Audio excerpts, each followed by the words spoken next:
जो जमीनी संगठन से जुड़े लोग हैं। मैं उन लोगों की बात नहीं करता जो गणेश परिक्रमा में विश्वास रखते हैं। उसके बाद संकट हुआ तो हमारे अमेरिका के राष्ट्रपति का आदेश आया। मैं तो आदेश क्योंकि हम सुन रहे हैं उनकी बात। जो आम जनता है उन्होंने तो पिछली सरकार से परेशान आके आपको चुना, तो वो तो ये सब चीज़ें नहीं देखेगी कि केंद्र सरकार मदद दे रही है या भेदभाव कर रही है। उन्होंने कुछ उम्मीदों से आपको चुना।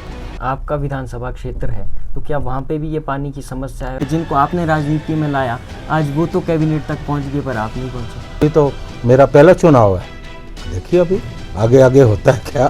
तो सर ऐसा लोग कहते हैं कि जब अध्यक्ष पद के लिए नाम आपका आ रहा था तो उस वक्त आपको भी फिर ऐसा लगा कि आप स्वयं ही नहीं बनना चाहते थे, क्योंकि आपका मानना था कि पिछले कुछ सालों में सरकार का ना उतना अच्छा प्रदर्शन रहा है और अगर सरकार के चुनाव नतीजे अच्छे नहीं आते हैं तो हार का ठिकरा फिर आपकी सर आ जाती है। ये भी आपने बहुत अच्छा सवाल पूछा है और जिस ढंग से आप पूछ रहे हो मुझे अच्छा लग रहा है, क्योंकि मैं दबाव में काम नहीं करता। शायद मैं एक बात बड़ी स्पष्ट कह रहा हूँ, मैं तो स्पष्ट बात करने में विश्वास रखता हूँ कि मैं बनता तो बहुत सारे लोगों को बड़ी समस्याएं होती। यहाँ से मैं चुन के आया हूँ, उन लोगों की मुझसे बहुत ज़्यादा अपेक्षा है। मैं फालतू के वायदों में विश्वास नहीं करता, लेकिन जो मैंने लोगों को कहा होगा उससे मैं ज़्यादा कर चुका हूँ। ऐसे जो सोचा भी नहीं था लोगों ने, क्योंकि गलत निर्णय मेरे ऊपर कोई थोप नहीं सकता। जो आपकी सरकार है तो उनसे क्या उम्मीद रख सकते हैं कि वो किसानों के लिए जाए? ये किसी राजनीतिक दल से जुड़ा मुद्दा नहीं, ये कांग्रेस से जुड़ा मुद्दा नहीं, ये भाजपा से जुड़ा मुद्दा नहीं, ये मुद्दा किसान और बागवानों से जुड़ा मुद्दा। रेड डिलीशियस की वहाँ कोई मांग नहीं है, वो रेड डिलीशियस को हमारे यहाँ डंप कर रहे हैं, तो हम तो डंपिंग ग्राउंड बन के रह गए।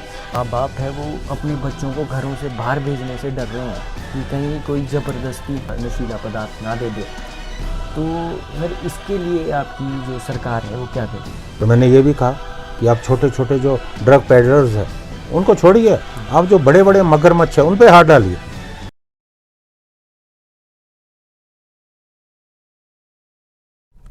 नमस्कार साथियों, कहते हैं एक आदमी में होते हैं 10-20 आदमी, किसी को अगर देखना हो तो बार बार देखना।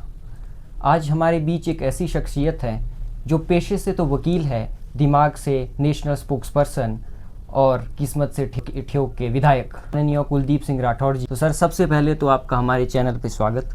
जी बहुत बहुत धन्यवाद। सर आप नेशनल स्पोक्सपर्सन है कांग्रेस के, तो मैं आपसे जानना चाहूँगा कि कभी ऐसा होता है कि आप सरकार को किसी ऐसी बात के लिए डिफेंड करें कि शाम को आपको भी घर जाके ऐसा लगे कि इसके लिए तो मुझे एक ऑस्कर मिलना चाहिए?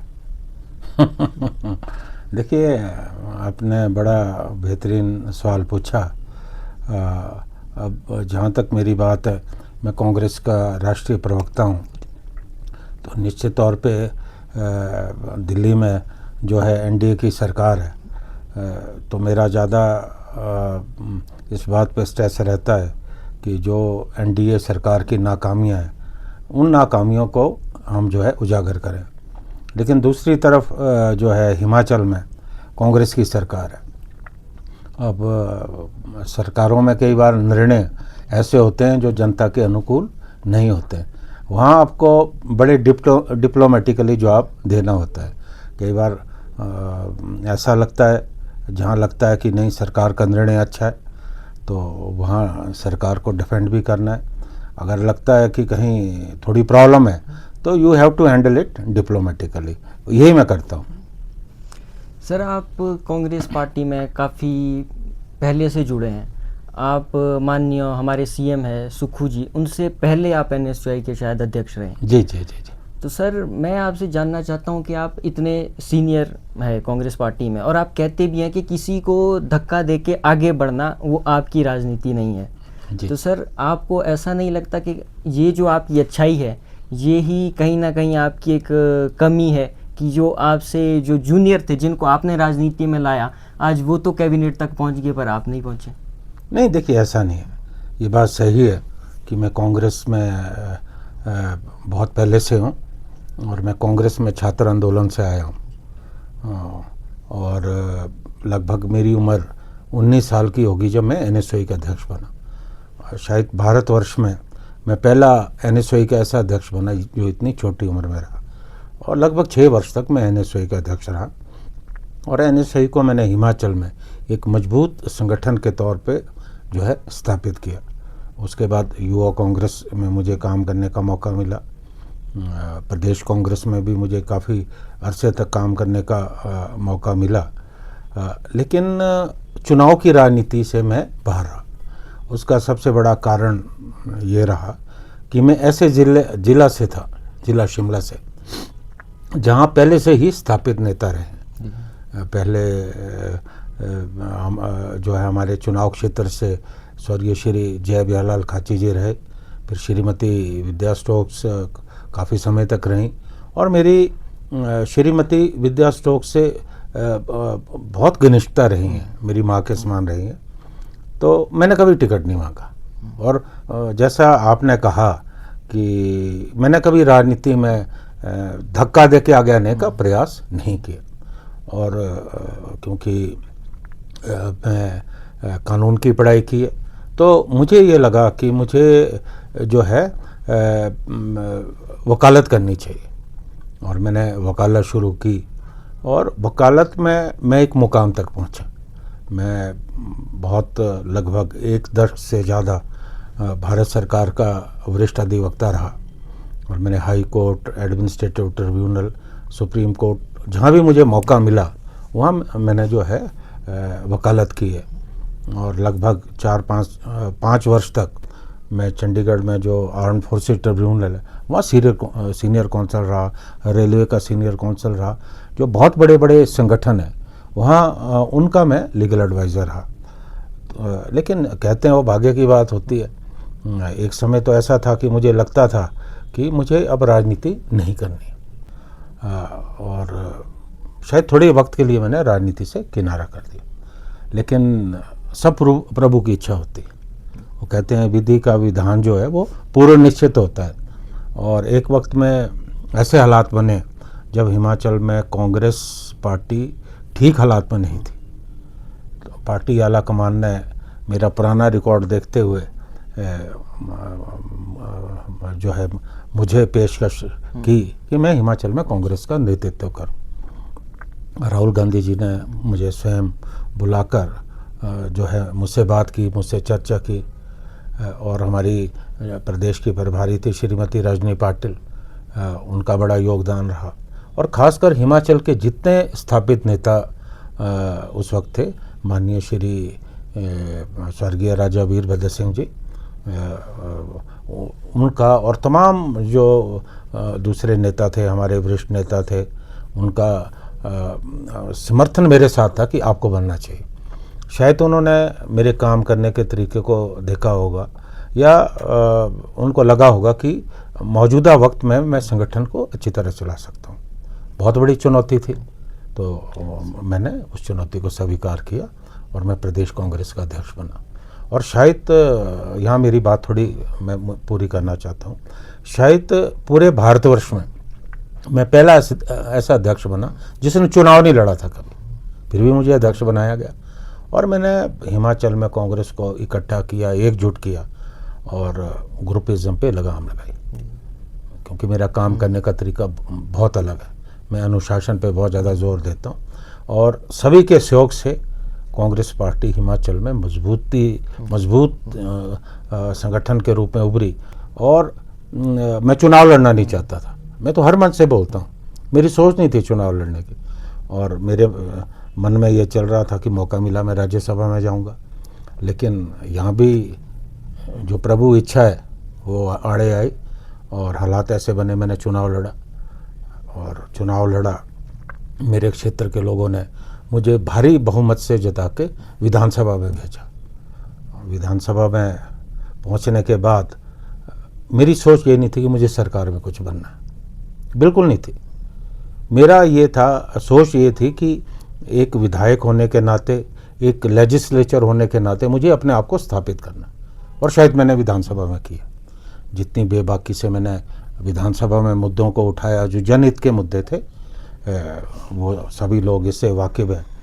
तो मुझे इस बात की कभी भी इस बात का अफसोस नहीं है कि जो मुझसे पीछे थे वो आगे बढ़े। ये जीवन का चक्कर है, समय चक्कर है। लेकिन मैं वकालत में एक मुकाम तक पहुंचा, वहाँ कोई नहीं पहुंच पाए। लेकिन शायद वही कारण है कि आज एक विधायक के नाते जहाँ मुझे अपनी जिम्मेवारी का एहसास है, वहाँ मेरी आवाज़ में बहुत दम है। चाहे ब्यूरोक्रेसी हो, चाहे सरकार में बैठे लोग हों, स्वयं मुख्यमंत्री हों, वो सब मेरी बात को गंभीरता से लेते हैं, पार्टी के अंदर लेते हैं, क्योंकि पार्टी में मैं वरिष्ठ हूँ। तो इस बात का नहीं है, समय की बात है। और अभी तो मेरा पहला चुनाव है, देखिए अभी आगे आगे होता है क्या। सर जैसे आप जो शायद 2019 में अध्यक्ष बने पार्टी के, तो सर उस वक्त जो है कांग्रेस की हालत वैसे प्रदेश में उतनी अच्छी नहीं थी। 4 लोकसभा के चुनाव हुए, वो चारों सीटें जो थी कांग्रेस ने काफ़ी बड़े मार्जिन से हारी। पर सर फिर आप अध्यक्ष बनते हैं, तो जैसा आपने बताया कि शायद इतिहास में पहली बार होता है कि रूलिंग पार्टी के होते हुए, जहाँ स्टेट में भी रूलिंग पार्टी थी और सेंटर में भी, उसके बाद भी 4 जो है बाई इलेक्शन आपके नेतृत्व में सरकार जीतती है। उसके बाद सर जो नगर निगम के चुनाव थे, उसमें भी बहुत अच्छा प्रदर्शन हुआ। तो सर उसके बाद जैसा लोग कहते हैं, जैसे अभी भी आपका नाम जो है चर्चाओं में था जब नए अध्यक्ष बनने थे, तो सर लोग चाहते थे कि आपका जो डिसिप्लिन है, आपने जो जितने भी गुटबाजी की जो राजनीति थी उनको एक मंच पे लाया और बहुत अच्छा परिणाम दिया। तो सर ऐसा लोग कहते हैं कि जब अध्यक्ष पद के लिए नाम आपका आ रहा था, तो उस वक्त आपको भी फिर ऐसा लगा कि आप स्वयं ही नहीं बनना चाहते थे, कि क्योंकि आपका मानना था कि पिछले कुछ सालों में सरकार का ना उतना अच्छा प्रदर्शन रहा है, और अगर सरकार के चुनाव नतीजे अच्छे नहीं आते हैं तो हार का ठीकरा फिर आपके सर आ जाएगा। नहीं देखिए, ये भी आपने बहुत अच्छा सवाल पूछा है, और जिस ढंग से आप पूछ रहे हो मुझे अच्छा लग रहा है। ये बात सही है कि जब मैं पार्टी का अध्यक्ष था तो संगठन में एकजुटता थी। मैंने किसी भी नेता का दबाव बर्दाश्त नहीं किया, अपने ढंग से काम किया, और सभी बड़े नेताओं ने मुझे सहयोग दिया, ये भी सच्चाई है। और माननीय वीरभद्र सिंह जी का बहुत बड़ा समर्थन मेरे साथ रहा उस वक्त। बाकी सारे जो पार्टी के हमारे वरिष्ठ नेता हैं, मैंने सबको जोड़ा। और ये बात भी सही है कि बाई इलेक्शन जीतना बहुत मुश्किल होता है, और उससे पहले कांग्रेस पूरे देश में लगातार चुनाव हार रही थी, एक के बाद एक चुनाव हार रही थी। और आप जानते हैं कि धन बल उनके साथ था, हमारे पास तो पैसा नहीं था। मैं जब दौरे करता था तो मैं तो सड़क के रास्ते जाता था, हमारे मुख्यमंत्री जो प्रदेश के थे वो हेलीकॉप्टर से दौरे करते थे। लेकिन हमने उनको धरातल में आकर चुनौती जो दी, वो इतिहास गवाह है कि हमने वो चुनाव जो है भारी बहुमत से जीते। अभी परिस्थितियां ऐसी बनी, आपने कहा, ठीक कहा कि बहुत सारे हिमाचल के जो पार्टी के कार्यकर्ता हैं, जो जमीनी संगठन से जुड़े लोग हैं, मैं उन लोगों की बात नहीं करता जो गणेश परिक्रमा में विश्वास रखते हैं। आपने देखा होगा मेरे साथ कोई ऐसा व्यक्ति नहीं जो गणेश परिक्रमा करता हो। अक्सर होता क्या है, जब आप विपक्ष में होते हैं, जो विपक्ष में संघर्ष करते हैं, लड़ते हैं, सरकार में आने के बाद वो लोग राजनीति के परिदृश्य से लगभग गायब हो जाते हैं। और वहाँ कौन लोग आते हैं? जिन लोगों का कोई योगदान नहीं होता। बहुत पहले से ऐसा होता है। और शायद जब मुझे पेशकश की गई, मेरे जहन में ये सारी बातें थी कि मुझे बनना चाहिए, नहीं बनना चाहिए। प्रदेश के कार्यकर्ता चाहते थे कि मैं बनूं, लेकिन मुझे ये लगा कि आज मैं बनता हूं, उससे ठीक है, हो सकता है संगठन को फ़ायदा हो, लेकिन जहाँ से मैं चुन के आया हूँ उन लोगों की मुझसे बहुत ज़्यादा अपेक्षा है। और ख़ासकर हमारा जो सैब बहुल क्षेत्र है वो अभी बहुत बुरे दौर से गुजरा है। एक तो मौसम की मार, और ऊपर से केंद्र सरकार के कई गलत निर्णय, तो उसके खिलाफ भी तो आवाज़ उठानी थी। और काम ऐसे जो रुके पड़े थे ठियोग में, वो काम, मुझे संतुष्टि है कि अब 1.5 वर्ष का समय बचा है। जो मैं फालतू के वायदों में विश्वास नहीं रखता, लेकिन जो मैंने लोगों को कहा होगा उससे मैं ज़्यादा कर चुका हूँ, ऐसे जो सोचा भी नहीं था लोगों ने। और शायद मेरी सबसे बड़ी ये संतुष्टि है। तो ये नहीं कि मैं चुनौती से डरता था, मुझे ये लगा कि हर बात का समय होता है। जिस वक्त पार्टी संकट में थी, मैं आगे आया, मैंने चुनौती स्वीकार की। अभी सरकार में बैठे लोग हैं, उनको काम करने का उन्हें मौका मिला, क्योंकि मैं दबाव में काम नहीं करता। शायद मैं एक बात बड़ी स्पष्ट कह रहा हूँ, मैं तो स्पष्ट बात करने में विश्वास रखता हूँ कि मैं बनता तो बहुत सारे लोगों को बड़ी समस्याएं होती, क्योंकि गलत निर्णय मेरे ऊपर कोई थोप नहीं सकता। तो मुझे ये लगा कि मुझे अभी जो है उस स्थिति में नहीं आना चाहिए, और आगे देखेंगे जहाँ भी ज़रूरत होगी परिस्थितियों के मुताबिक। लेकिन फिर भी मुझे पार्टी ने अनुशासन समिति का अध्यक्ष बना दिया। हालांकि मैंने नहीं कहा, शायद पार्टी को ये लगा होगा कि जिस ढंग से मेरा काम करने का तरीका है, तो मैं जो है पार्टी को अनुशासन में रखने का प्रयास करूंगा। पार्टी ने वो जिम्मेवारी दी, मैं राष्ट्रीय प्रवक्ता भी हूँ, उस जिम्मेवारी का जितना भी मुझसे हो पाएगा निर्वहन करूंगा। लेकिन मेरी प्राथमिकता अभी अपना जो है चुनाव क्षेत्र है।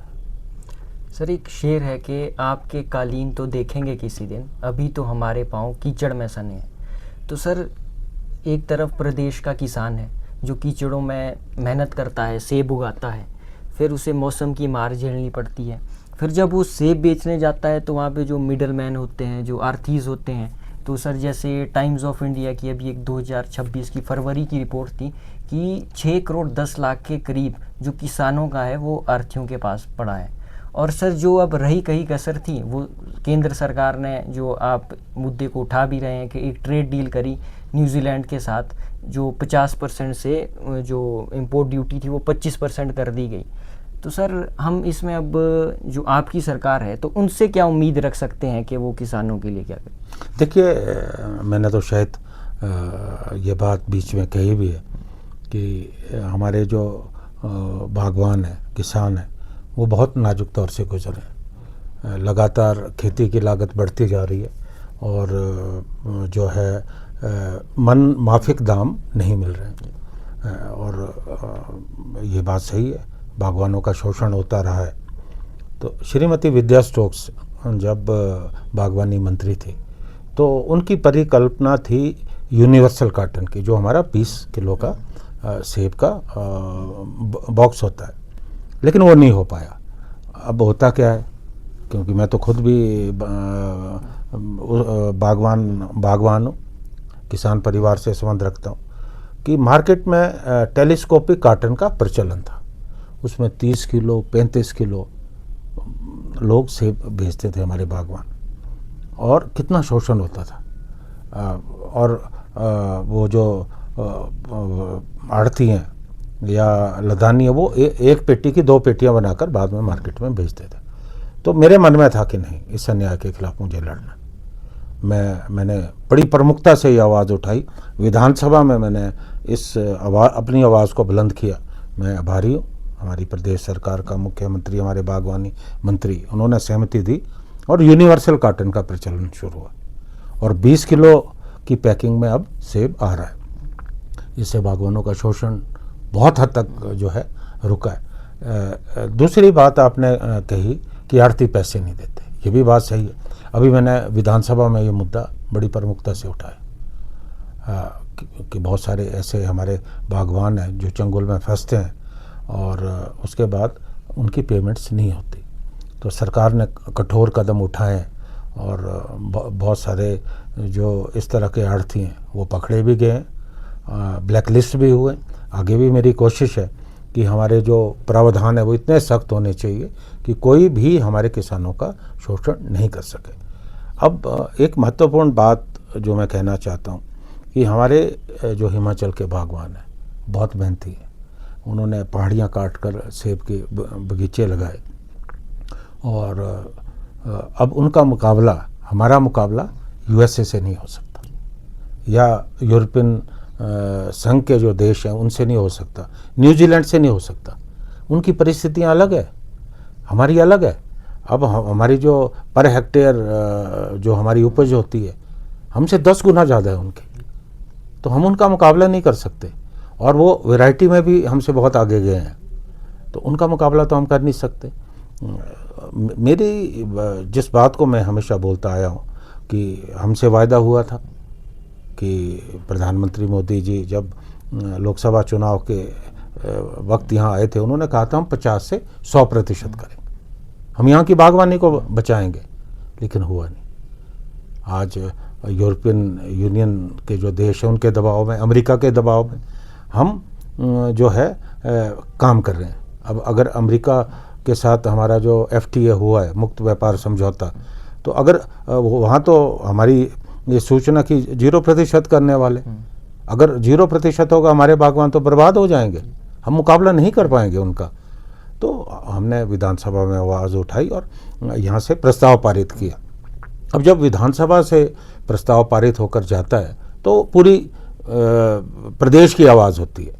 तो मैंने तो अपने भाजपा के जो साथी, मैंने तो विधानसभा में उनको भी कहा कि ये किसी राजनीतिक दल से जुड़ा मुद्दा नहीं है, ये कांग्रेस से जुड़ा मुद्दा नहीं है, ये भाजपा से जुड़ा मुद्दा नहीं है, ये मुद्दा किसान और बागवानों से जुड़ा मुद्दा है, जिसकी रोजी रोटी जो है बागवानी है, और 5,000 करोड़ की हमारी अर्थ की है। कोरोना के समय जब पूरे सेक्टर नुकसान में जा रहे थे, केवल मात्र एक बागवानी थी जहाँ से फ़ायदा हुआ।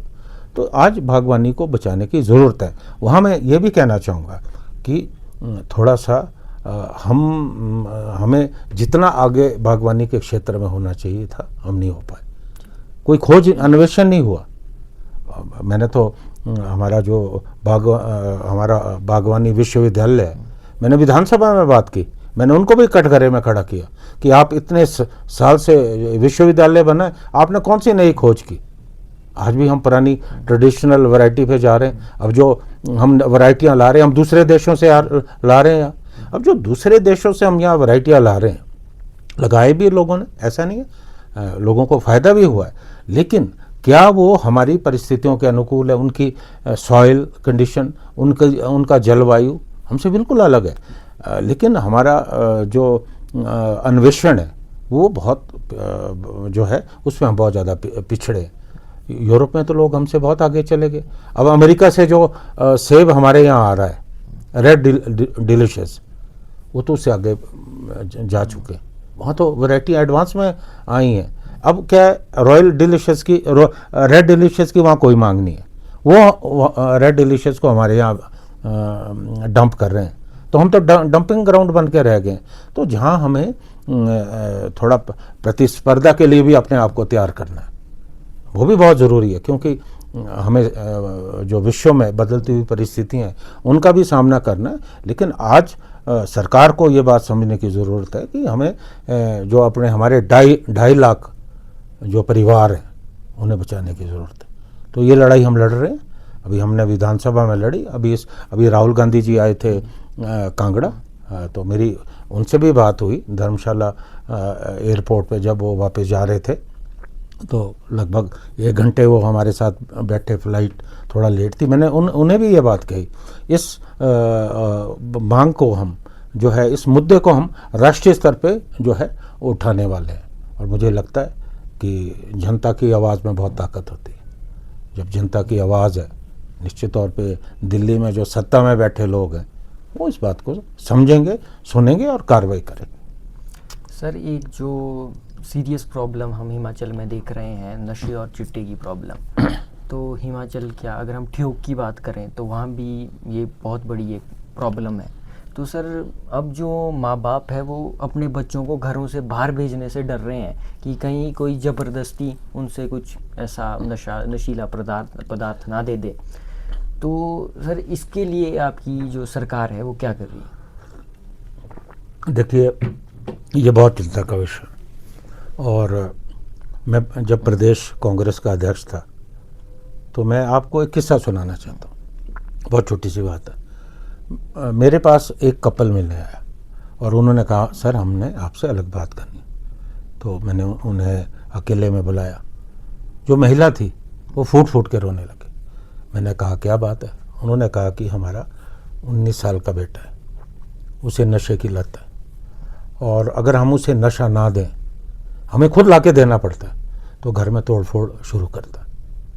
और मुझे बहुत दुख हुआ और मैंने निर्णय लिया कि मैं जो है इसके खिलाफ आवाज़ बुलंद करूंगा। मैंने की भी, लेकिन उस वक्त मेरे पास पार्टी का प्लेटफॉर्म था, लेकिन भगवान ने मुझे मौका दिया विधानसभा में और मैंने पहले ही सत्र में संकल्प पत्र लाया नशे के खिलाफ। और मैंने विधानसभा में भी ये बात कही जो मैं आज आपके माध्यम से लोगों से भी पहुंचाना चाहता हूँ।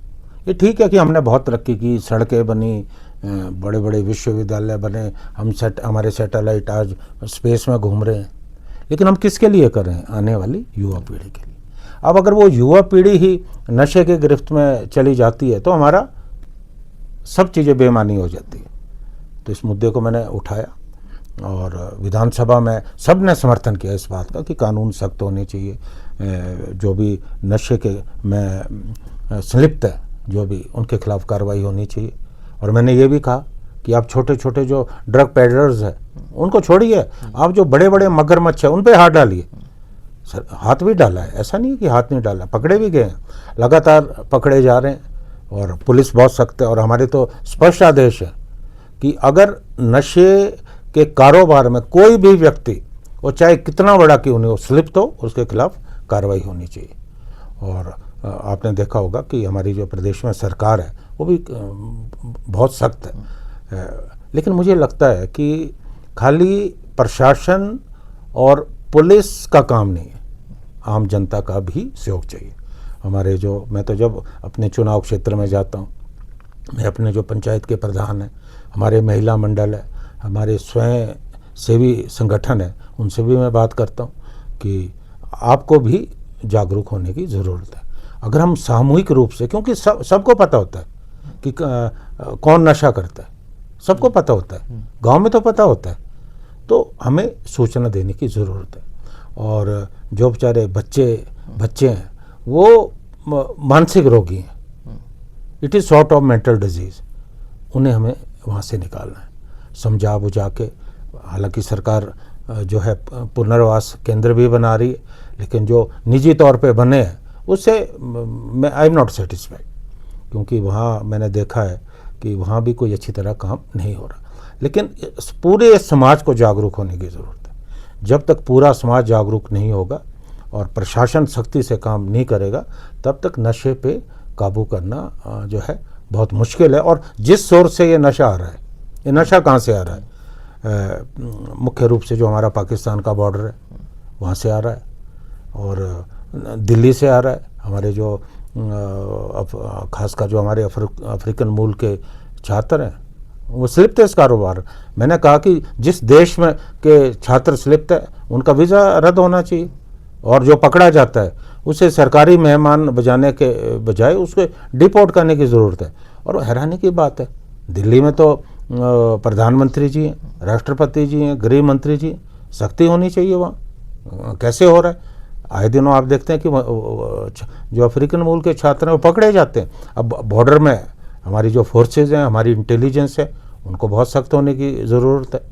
तो जब तक हम सोर्स पे वार नहीं करेंगे तब तक मुझे लगता है बहुत मुश्किल है।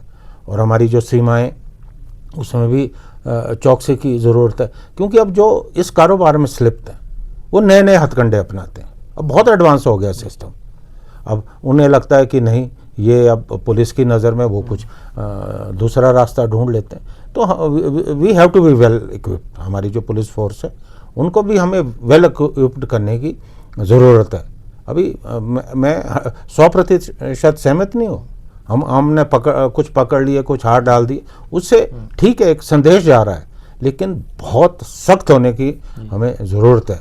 क्योंकि जैसा मैंने कहा कि ये बात बिल्कुल सही है, आज माता पिता अपने बच्चों को बाहर भेजने से डरते हैं। उन्हें लगता है कि और जिस ढंग से आप देख रहे हैं कि हमारे जो युवा बच्चे हैं ओवरडोज के कारण मर रहे हैं, इससे ज़्यादा दुख क्या हो सकता है उस परिवार के लिए जिसने उस बच्चे को पाला पोसा बड़ा किया। और मैं तो अपने क्षेत्र में बहुत ज़्यादा इस आने वाले समय में जो है अभियान चलाने वाला हूँ। और मैं तो दूसरे प्रदेश में जहाँ भी मुझे मौका मिलता है, अब IIT में एक छात्र की ओवरडोज के कारण मृत्यु, मैं गया वहाँ, और मैंने देखा कि प्रशासन कितना ढीला है। अब जो प्रशासन के लोग हैं वो हॉस्टल में नहीं जाते, उन्हें मालूम नहीं कि हॉस्टल में क्या हो रहा है। तो हमें सख्ती करने की भी ज़रूरत है, हमें जागरूक करने की भी ज़रूरत है, हमें समझाने की भी ज़रूरत है। तभी हम इस महामारी से हम काबू पा सकते हैं और अपने आने वाली जो पीढ़ी है जिस पे इस देश का दारोमदार है उसे हम बचा सकते हैं। सर अभी जैसा आपने कहा कि हम चाहते हैं कि जो युवा पीढ़ी है वो ही खबर दे अगर हमें किसी के बारे में पता है, और जैसे सरकार ने भी ये योजना लाई कि अगर कोई ऐसे लोगों की जानकारी पुलिस को देता है तो वो इनाम देगी। पर सर अभी जैसे कुछ वक्त पहले हमने देखा कि पुलिस के ही कुछ जवान इसमें इन्वॉल्व थे, तो सर आपको नहीं लगता ये तो कहीं ना कहीं युवाओं की जान को भी आप खतरे में डाल रहे हैं कि अगर हम अगर पुलिस को खबर देने भी जाते हैं तो वो ही अगर इन्वॉल्व हो तो? बिल्कुल ठीक है। देखिए, लेकिन एक बात की हमें तारीफ करनी पड़ेगी कि पुलिस ने उन लोगों को भी पकड़ा, ऐसा नहीं कि उन्हें छोड़ा है। तो बिल्कुल स्लिप है, ऐसे थोड़ी नहीं चला है। इसमें कहीं ना कहीं जो बड़े राजनेता हैं या छोटे राजनेता, संरक्षण के बगैर नहीं होता कारोबार, ऐसा नहीं है। मैं इस बात को मानने को तैयार नहीं हूँ। इसमें कहीं ना कहीं जो है एक मिली भगत, एक सिंडिकेट काम करता है। तो हाथ डाला पुलिस ने, उन कर्मचारियों को तुरंत जो है बर्खास्त किया। और मुझे लगता है कि जो पुलिस कर्मचारी इस तरह के कृत्य में शामिल है उनके खिलाफ तो बहुत सख्त कार्रवाई करने की ज़रूरत है, क्योंकि अगर बाहरी खेतों को खाने लगे तो हम क्या उम्मीद कर सकते हैं। तो कर ऐसा नहीं है, पुलिस जो है काम करिए। लेकिन मुझे लगता है कि अभी भी, जैसा मैंने पहले कहा, कि अभी हमारी पुलिस हाई इक्विप्ड नहीं है। अभी बहुत ज़्यादा ज़रूरत है कि पुलिस को हम हाई इक्विप्ड करें। और साथ में मैं एक बात और कहना चाहता हूँ कि हमें इंसेंटिव देने की भी ज़रूरत है। अब बहुत सारे हमारे मुझसे मिलने आते हैं जो अच्छा काम कर रहे हैं, सरकार उन्हें इंसेंटिव दे। जो अपनी जान में जोखिम में डाल के प्रदेश से बाहर जाकर जो इनके सरगना है उनको पकड़ के लाते हैं, तो उन्हें भी तो इंसेंटिव देने की ज़रूरत है ना, तो उनका उत्साह बढ़ाने की ज़रूरत है। तो इस दिशा में भी जो है सरकार को प्रयास करना चाहिए। सर अभी जैसे मैं कल ही एक न्यूज़ देख रहा था कि सरकार ने मनाली में चार्जिंग पॉइंट्स लगाए टूरिस्ट के लिए, तो कुछ देर बाद, लगभग 2 घंटे बाद, टूरिस्ट ने उनका डस्टबिन बना दिया।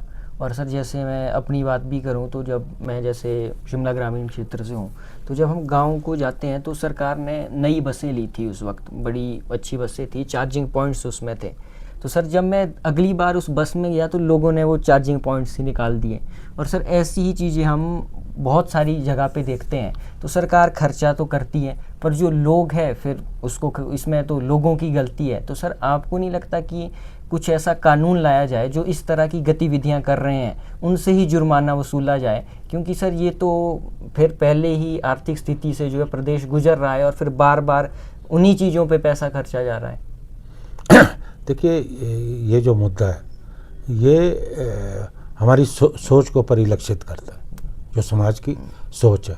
अब मुझे विदेशों में भी जानने का मौका मिला और कई मैंने देशों में देखा है कि उनके आप ऐसे क्षेत्र जो वीरान है वहाँ पे टेलीफोन बूथ है, कोई हाथ नहीं लगाता। इस तरह की वहाँ इक्विपमेंट्स हैं। लेकिन थोड़ा सा अब कहीं ना कहीं मुझे लगता है कि इसमें जो है जो अपराधी तत्व है, कुछ तो गैंग्स काम कर रही है, कुछ जो नशे में स्लिप लोग हैं वो भी काम कर रहे हैं। पाइप उखाड़ के ले जाते हैं, बिजली की तारें चोरी करके ले जाते हैं। तो ये वारदातें अक्सर होती रही हैं। मुझे लगता है एक तो थोड़ा जागरूक होने की ज़रूरत है। और ख़ासकर हमारे जो टूरिस्ट आते हैं, अब आप देखिए कि मैंने कई अपने क्षेत्र में देखता हूँ कि वहाँ जाकर मतलब इतनी गंदगी छोड़ जाते हैं जिससे बहुत ज़्यादा समस्या आती है। और ऐसे टूरिस्ट आते हैं जो यहाँ आकर अपराध भी करते हैं, तलवारें पिस्टल्स वगैरह लेके आते हैं। तो थोड़ी इस दिशा में भी ध्यान देने की ज़रूरत है कि हम बॉर्डर में जो है पूरी निगरानी करें, ऐसे तत्वों को यहाँ आने ना दें। और रही बात जो भी सरकार की संपत्ति, वो हम सब की संपत्ति, इसके लिए हमें स्वयं जागरूक होने की ज़रूरत है। लेकिन मुझे लगता है कि जहाँ इस तरह का वहाँ सीसीटीवी कैमरे लगाने की भी ज़रूरत है, क्योंकि जो ऐसे अपराधी तत्व है जब वो पकड़े जाएंगे उन्हें सख्त सज़ा मिलेगी, तभी जो है दूसरों को जो है संदेश जाएगा। इसके लिए जहाँ सरकार को अपना तंत्र प्रभावी करने की ज़रूरत है, वहाँ थोड़ी जागरूकता जनता में भी होनी चाहिए। अगर कोई व्यक्ति देखता है कि इस तरह से कोई काम कर रहा है तो उसे टोकने की ज़रूरत है, या ये सूचना पुलिस या जो संबंधित अधिकारी हैं उनको देने की ज़रूरत है, जो हम लोग नहीं करते। मैंने देखा कि कई बार करते हैं तो सोचते हैं कि ठीक है, हमें क्या, ये तो सरकार का नहीं, वो हमारा है। तो इसलिए हमें भी सब लोगों को, पूरे समाज में जागरूक होने की ज़रूरत है। सर, आज जैसे चुनाव के नतीजे भी आए हैं, उस पर आप क्या करना चाहेंगे? देखिए, हम एक राज्य जीतते हैं, ये हमारे लिए संतोष की बात है। ये बात सही है कि दूसरे राज्यों में हमारी जो परफॉर्मेंस होनी चाहिए थी वो शायद नहीं हो पाई। उसके लिए अभी मैं ज़्यादा टिप्पणी नहीं करना चाहूँगा। हमारी जो पार्टी है उस पर मनन करेगी। लेकिन एक राज्य हम जीते हैं, जो हमारा साउथ का बहुत महत्वपूर्ण राज्य है, केरलम, वो हम जीते, हमारी सरकार बनी है। तो ये हमारे लिए संतोष का विषय है। लेकिन हमें अपने संगठन को और ज़्यादा चुस्त दुरुस्त करने की ज़रूरत है। सर, अभी जैसे चुनावों के बाद केंद्र सरकार ने जो कमर्शियल सिलेंडर थे उनकी कीमतों में भारी इजाफा आया, तो सर इसका जो सीधा इम्पैक्ट है वो उन ढाबे और दुकानदारों पे तो पड़ेगा ही, पर सर वो वसूलने के लिए जो है हमने देखा कि कुछ ढाबों ने रेट बढ़ा दिए। तो उसका जो इम्पैक्ट है वो जैसे हमारे जैसे जो युवा है, जो दूर से पढ़ने के लिए आए हैं तो लंच बाहर ही करते हैं, तो सर उनकी कीमतों में भी इजाफा आएगा, जो मेन्यू है उसके रेट बढ़ेंगे। तो क्या हमारी जो प्रदेश सरकार है उससे कुछ उम्मीद लगा सकते हैं कि वो कुछ सब्सिडी दें? देखिए, ये क्योंकि ये मामला केंद्र से जुड़ा मामला, और अभी जो यकायक दाम लगभग 1000 रुपये हमारे जो कमर्शियल सिलेंडर है बढ़े, निश्चित तौर पे उसका नुकसान होगा। और आप देखेंगे कि रेस्टोरेंट्स और ढाबों में खाना महंगा हो जाएगा। और अभी हमें लगता है कि आने वाले समय में जो घरेलू उपभोक्ता है उन पे भी कहीं ना कहीं जो है भार पड़ने वाला है। इसके लिए जहां हमारी केंद्र सरकार की नीतियां हैं वो भी जिम्मेवार है, क्योंकि मिडल ईस्ट में जो संकट चल रहा है उसमें हम अपने आप को जो है पूरी तरह से जो है हम अपनी भूमिका को तय नहीं कर पाए, हम कन्फ्यूज़न में रहे। अब हम भला चंगा हम रशिया से तेल खरीद रहे थे, हमें सस्ते दाम पे मिल रहा था, हमने अमेरिका के दबाव में आकर उनसे ख़रीदना बंद कर दिया। और उसके बाद संकट हुआ तो हमारे अमेरिका के राष्ट्रपति का आदेश आया। मैं तो आदेश, क्योंकि हम सुन रहे हैं उनकी बात कि अब आप रूस से ख़रीद सकते हो। अब रूस से हमने ख़रीदना छोड़ दिया। अब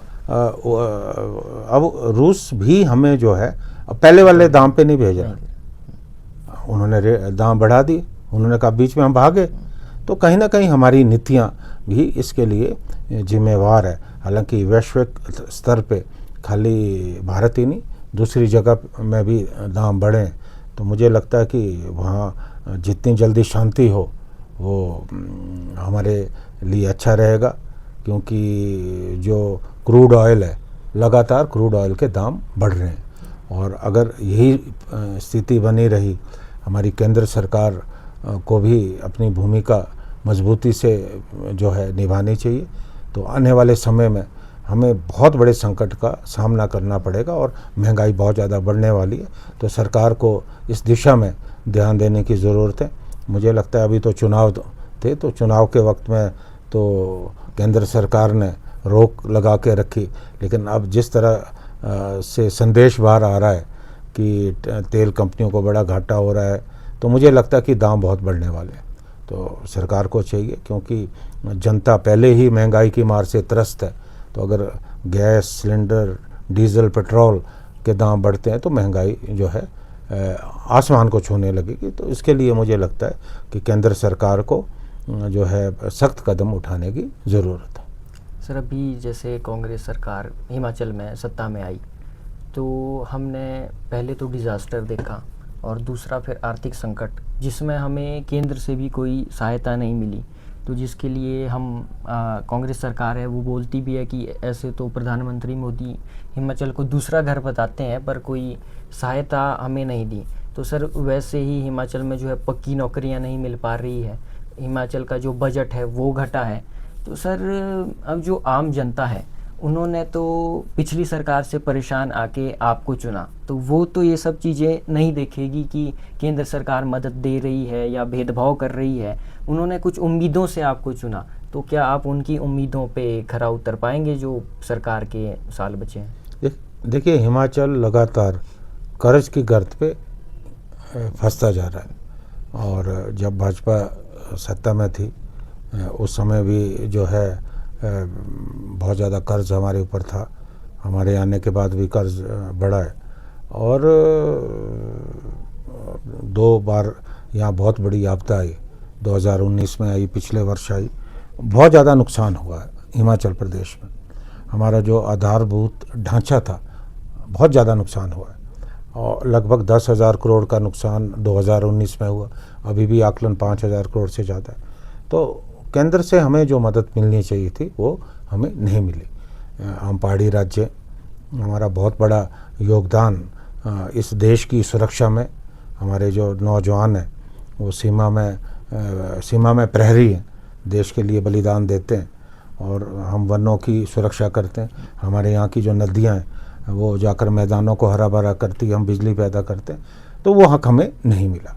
और अभी रेवेन्यू डेफिसिट ग्रांट वो मिलते थे, उसको लेकर अभी बहुत हल्ला हुआ। तो हमने विधानसभा में भी ये मुद्दा उठाया क्योंकि केंद्र सरकार ने बंद कर दी। तो उस डिबेट में मैं भी शामिल था। तो मैंने भी ये बात कही कि ये जो है जनता से जुड़ा मुद्दा है, ये किसी दल विशेष से जुड़ा मुद्दा नहीं। अगर रेवेन्यू डेफिसिट ग्रांट बंद होती है तो उसका सबसे ज़्यादा नुकसान हमारे प्रदेश को होगा, क्योंकि हमारे जो स्रोत हैं, आर्थिक स्रोत हैं, वो बहुत कम है। हमें मिलना चाहिए था।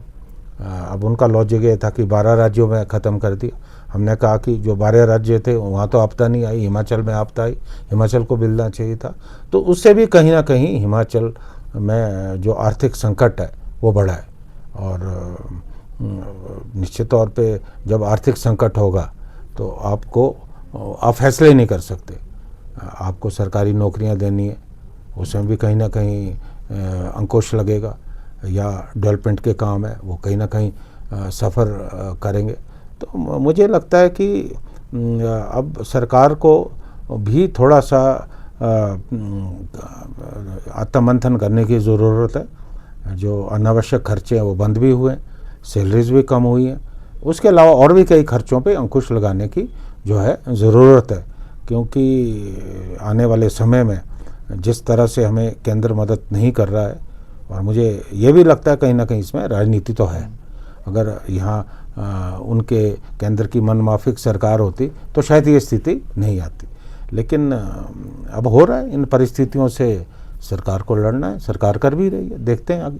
सर जैसे शिमला में एक बड़ी समस्या थी पानी की दिक्कत, जो आपका विधानसभा क्षेत्र है, तो क्या वहाँ पे भी ये पानी की समस्या है, और अगर है तो फिर कब तक? नहीं है, बिल्कुल बिल्कुल हमारे पानी की समस्या है। और जो प्राकृतिक स्रोत हैं वो काफ़ी जो है सूख रहे हैं। हमारी एक श्रीमती विद्या स्टोक्स जी के समय में हमारी एक कुरपन परियोजना, बहुत बड़ी परियोजना है वो, तो वो हमारा लगभग पूरा ठेव क्षेत्र लगभग उसके अंतर्गत आता है। तो लेकिन थोड़ा मुझे इस बात का अफसोस रहा कि जब हमारा शासन नहीं था तो उस पर काम नहीं हुआ। लेकिन मैंने प्राथमिकता रखी, हालांकि उसमें पैसे की भी थोड़ी कमी आ रही है, अभी हमें और बजट की ज़रूरत है, लेकिन उस परियोजना को हमने आगे बढ़ाने का प्रयास किया। तो मुझे उम्मीद है कि अगले वर्ष तक हम उस परियोजना को पूरा करेंगे। और हमारा जो ठेयोग नगर है वहाँ पानी की समस्या बहुत ज़्यादा थी, वहाँ भी हम जो है अमृत योजना में लगभग 17 करोड़ से हमने वहाँ पानी लिफ्ट किया है। तो ठेयोग में भी पानी की प्रॉब्लम जो है हमेशा के लिए, काफ़ी समय के लिए, हमेशा के लिए तो नहीं मैं कहता, ख़त्म होने वाली है, लेकिन जब हमारी कुरपन की परियोजना पूरी होगी तो काफ़ी हद तक हमें पानी की समस्या से निजात मिलेगी।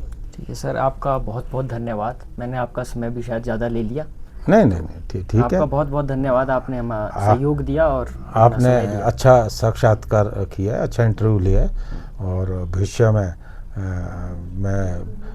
मेरी यही परमेश्वर से यही मेरी निवेदन है कि आप इसी तरह जीवन में आगे बढ़ें और अपना नाम कमाएं, इस क्षेत्र में नाम कमाएं। Thank you very much.